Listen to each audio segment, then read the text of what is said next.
দেখুন, কোচবিহারের মানুষ, দিনহাটার মানুষ, যে একজন গুন্ডা আছে সেটা মানুষ বুঝতে পারছে। যে আজকে যে ঘটনা ঘটেছে, যে অ্যাম্বুলেন্স নাকি ঢুকতে দেয়নি, পুলিশ অ্যাম্বুলেন্স নিয়ে গেছে, তবেই পূরবী বর্মনকে হসপিটালে আনা হয়েছে। তার মার কাছে আমরা জানতে পারলাম যে কাউকে ঢুকতে দিচ্ছে না, কেউ ঢুকতে পারবে না দিনহাটা।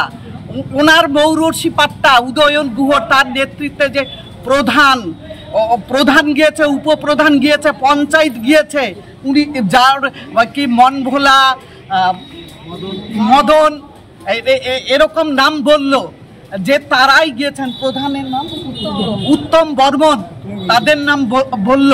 যে প্রধান নিজেই, যিনি ওই অঞ্চলের প্রশাসনিক প্রধান, সেই অঞ্চলের মানুষ যাতে শান্তিতে থাকে, সুস্থ থাকে, তার দায়িত্ব প্রধানের। তাকে যে তারাই লাথি দিয়েছে, তারাই মেরেছে, তারাই ধাক্কা দিয়েছে, সেই মহিলাকে তার বাড়ির থেকে যখন অ্যাম্বুলেন্সের সাহায্যেই তো আনতে হবে, অ্যাম্বুলেন্স ঢুকতে দিচ্ছে না তৃণমূলের গুন্ডা বাহিনী। আমরা কোথায় আছি? কুচবিহারে কি গণতন্ত্র আছে?